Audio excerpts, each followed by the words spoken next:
On this episode of the Wild Table, we are back at the Kaituna Reserve where the ducks are still coming in hot and ready.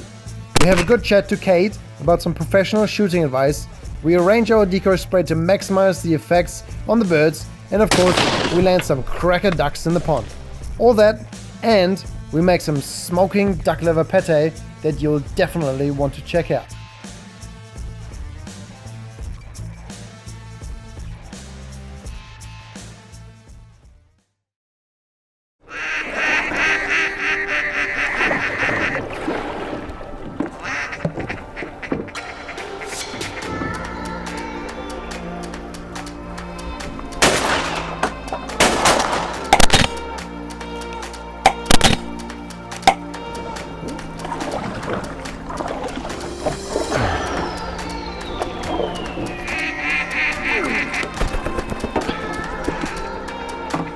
It's our first bit of jewellery for the season 2. Very nice. Sorry, buddy.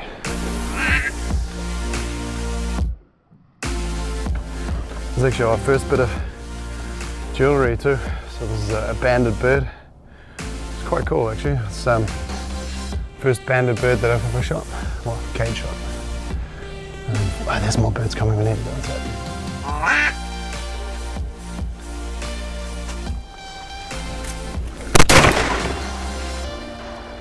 Nice. So day 3 on the pond.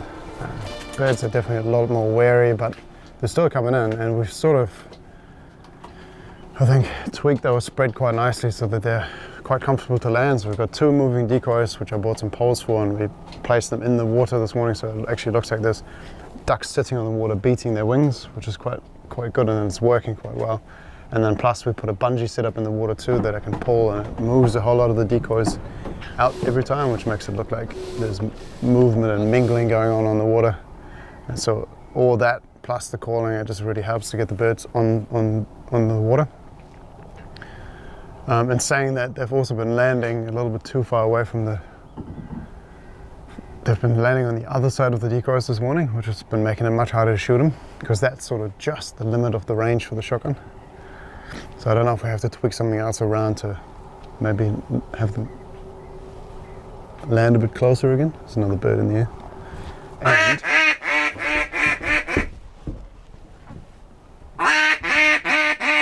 really cool as well as we've got a banded bird this morning.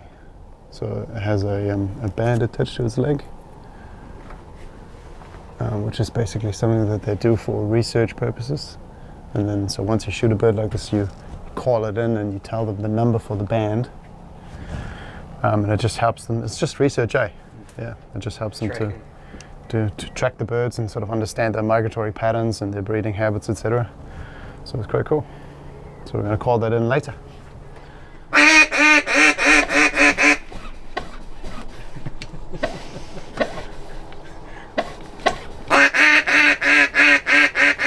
Just trying to get a lot of movement happening on the pond. It looks like there's a lot of ripples in the water. It's like having those moving decoys has definitely changed the game like considerably. With that movement going on, they're just so much more comfortable, like wanting to land, wanting to commit. Which even if they're not landing, it brings them close and just sort of fluttering above the pond, and that's 0 velocity, which means just much easier to shoot. It's like shooting at a still target.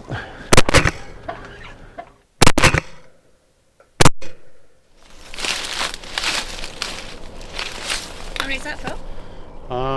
5, and hopefully 1 in here, so 6. Wow. It sounded like it was right here. Have a look. Okay, see if Charlie can sniff it out. Just smell it. Atta girl, where is he? Go find it.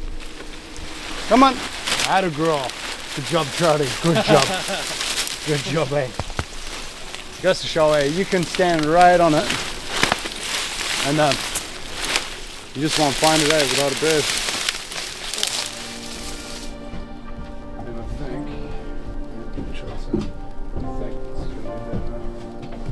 20 past 8. Things have slowed down a little bit, but there's still sort of groups of 4 to 5 birds around, and they're just decoying perfectly, eh? Kate just smoked 2 like perfect shots, which is quite cool. We got it on the shot cam, so we'll be able to show you.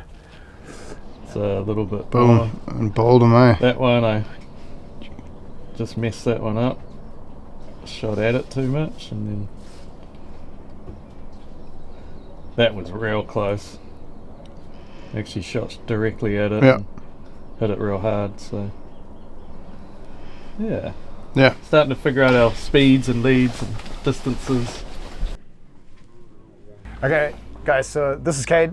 Kade works at Loaded Shotgun Range, which is, I've done a little bit of work there in the past as an instructor as well, but Kade is a professional shooter. And so a lot of my shooting I've learned from Kade, pretty much, really. Not pretty much, actually, I've learned pretty much everything I know about shooting from Kade. So he's a really good character to talk to in terms of what mistakes you're making when you're shooting and also correcting those mistakes. So like we've been shooting at these birds here this morning, and obviously that's not quite the same as shooting clays on the range. No. What would you say is the biggest difference? The biggest difference is that you can't predict what a live bird is going to do mid-flight. Okay, when we're competition shooting, or not even competition shooting, when we're shooting clay targets, there's a whole process and planning element to the shots, and you can, a good shooter is good at guessing essentially where the target's going to be and predicting the line. Yep. We're doing that today, that's what we're doing on the ducks, but things can change just like that. As soon as shots get put down range, the birds are flaring, changing direction, and so your line, lead, and technique essentially has to change. And then one of the other big differences, of course, is that we're shooting game loads today versus target loads at the range. Yes. And what's sort of the rough difference in terms of how quick they're? Yeah, so these shells that we're shooting today can be anywhere up to 300 feet per second faster than an average sort of target load. Yeah.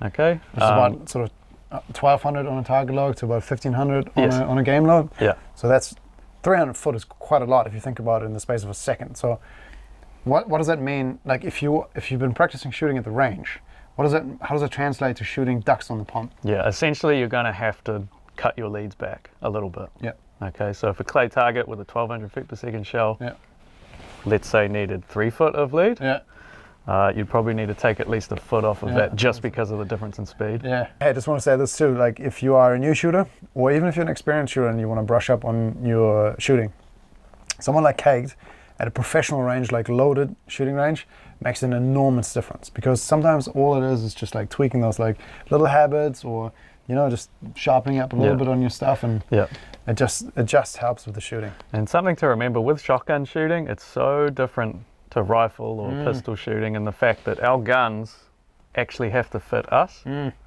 Yes, you can make it work, okay, but after a certain time you need to understand how does the gun align to you and to your eyes. Then on top of that, knowing your eye dominance doesn't play a factor in rifle shooting. Yeah, that's right. Because you've got the scope, so you're closing one absolutely eye. And so I've had some shooters that have been hunting for 40 years with an eye closed, and they came out to see me. He didn't have an eye dominance problem, so long story short, opened both eyes, and then immediate results. Immediate.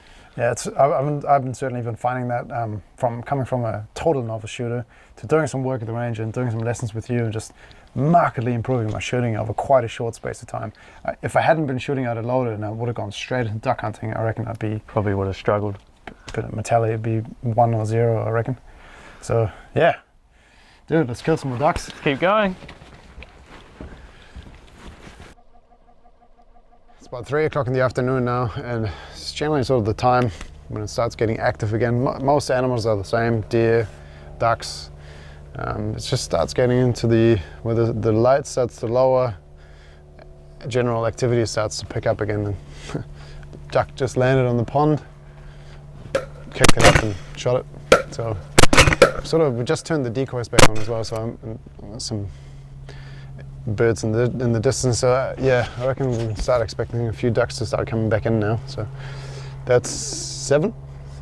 So that's only 5 more away from tagging out for the day anyway.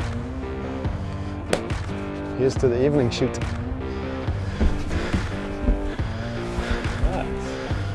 Yeah, real nice. We're on again.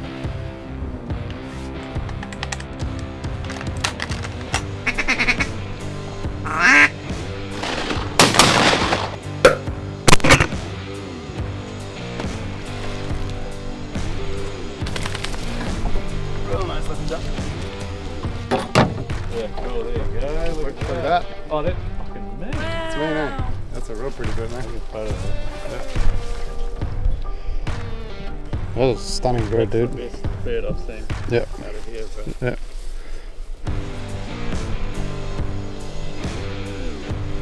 Yeah, that's fucking beautiful, man.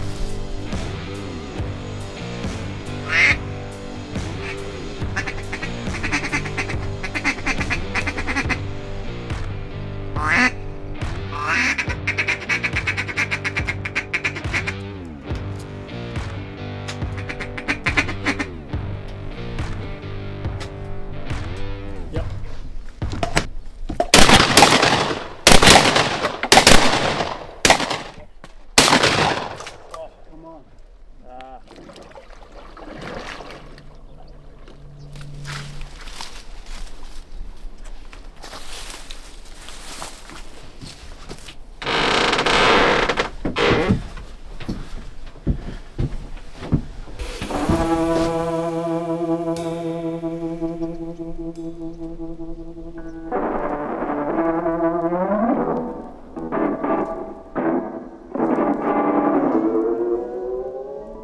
Go.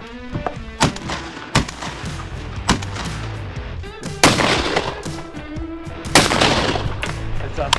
Oh, yeah. That's us. Right. True. Boom. Limit, bro. Day 3. Clean. Fuck yes. Dude, day 3, tagged out.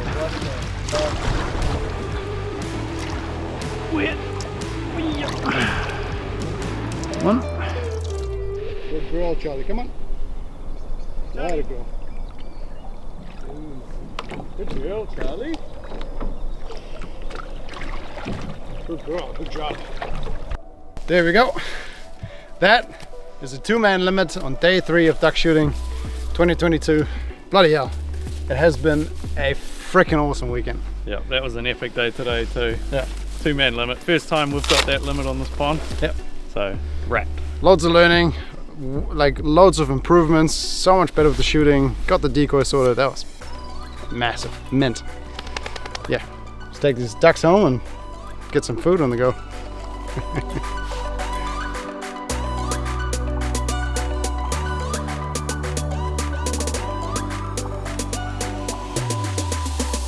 All right, it has been a very productive start to the duck season here in New Zealand. And of course, we've been busily plucking away at the ducks and putting lots of breasts and thighs and even carcasses into the freezer, which is awesome. We've made stock from some of the carcasses so far, which is very much in line with the idea of making the most of the animal.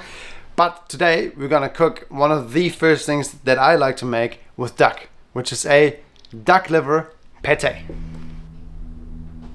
Got a iron pan on the stove just heating up. I'm gonna take a little bit of duck fat and heat that in the pan. Onion in. And what I've got here is I've got a half a regular onion, and then I've taken 3 small shallots. So I've got a higher ratio of shallots to normal onion. You know that your onions are at the right point when you start getting little brown crispy bits at the bottom. And most of the onions are sort of that nice translucent, almost see-through color. And they've lost a lot of that firm texture and started becoming nice and soft. Now, once we've got the onions there, what we're gonna do is just add a nice amount of cream. Don't be shy on the cream. Just allowing all those flavors to meet. Once the onions in the cream have had a moment to simmer away, quite simply take the whole mixture, which should be nice and thick at this point in time, and we'll just pour that straight into the food processor. Chuck a lid on that.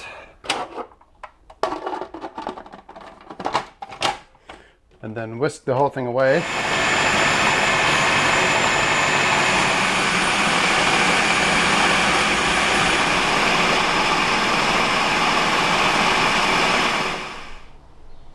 Okay, a little bit of heat. Duck livers. Oh. Into the frying pan.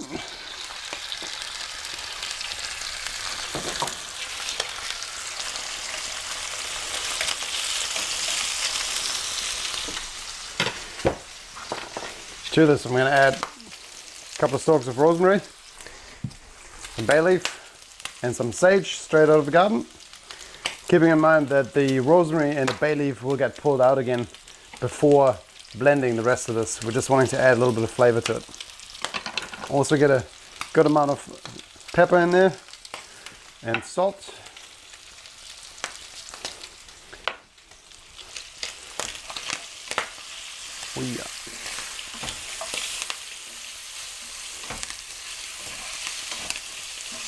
What we want to not do is overcook the livers. So you want to get that, obviously it changes color and texture on the outside. So we want to make sure that the livers are cooked thoroughly on the outsides, on both sides. You don't want the whole thing to still be red, but you still want to retain a little bit of that livery red color in the center of the liver. Overcooked liver just doesn't taste good, not even on a bird. Just while these livers are frying away for a minute, if you're a hunter and you've tried liver before from maybe a deer or something like that and you didn't like it, I don't blame you because I don't eat it. Liver is one of the most nutrient dense organ in the animal, so it is definitely healthy for you to eat, but liver can also taste very, very livery, which isn't great. However, if you're a duck hunter or a bird hunter like turkeys or something like that, those livers are going to have a much, much sweeter and milder flavor to them, which is why we're utilizing these duck livers for making pate. Definitely don't try this with deer liver, trust me on that. What I'm going to add right now is a little bit of this brandy, because alcohol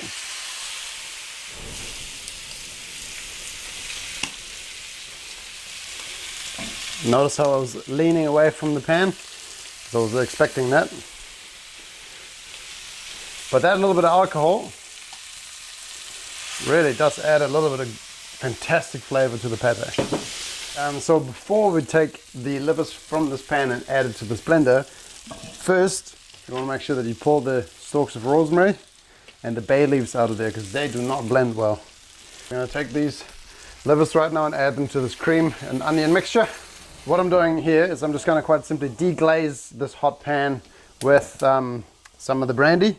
So a little bit of brandy in there, and you'll hear it sort of sizzling away, and you want to scrape up all that good stuff from the bottom of the pan, because there's a lot of really good flavor stuck right there. And then what I'm going to do, take a good knob of butter and melt that down in the pan also. And then we're going to add that to the pate. Pate is such a nice dish because it is so fatty and rich. Chuck the lid back on. There she goes.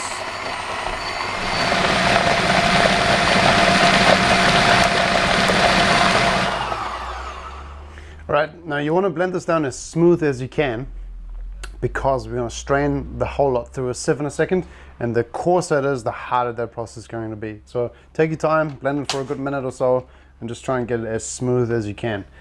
It's a little bit of a process, but it just makes the texture of the final product that much nicer. So what I've just done here is, in the pan I've melted equal parts of butter and duck fat, and I've sort of just fried a little bit of garlic and some herbs out of the garden. Just quite simply going to take the pan and I'm going to pour that right over the top of the pate, because all we want to do is just give the pate a slight glaze or seal with the butter.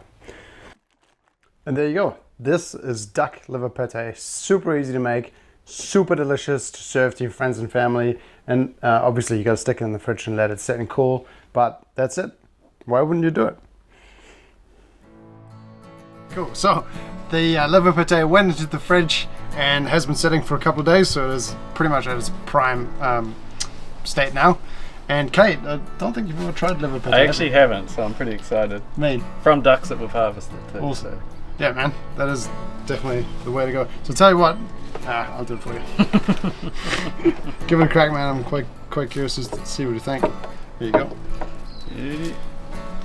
Serve it on a nice crispy piece of bread, and that rocks. that's the trick, eh? Yeah. What do you reckon? No. There you go, man. It's pretty much one of those like things that I really encourage other hunters to do, to just try and take a little bit of extra meat from the ducks. It's not just the breast you can eat, and especially bird livers have such a mild flavour that makes for a good snack. Hey. And then that little bit of like garlic herb butter on top. It's actually great. It's a mixture of like duck fat and butter, and then just like garlic and herbs Right. in the middle. It's just yeah, I think this is actually probably the nicest pate that I've made so far. Oh yeah. Yeah, I dig that out. Yeah, that's good. See what the camera lady thinks. I know it's cheesy. I know. Super good. Super good. Yeah, there you go. Duck liver pate. So we're gonna shoot some more ducks? Let's do it. Man.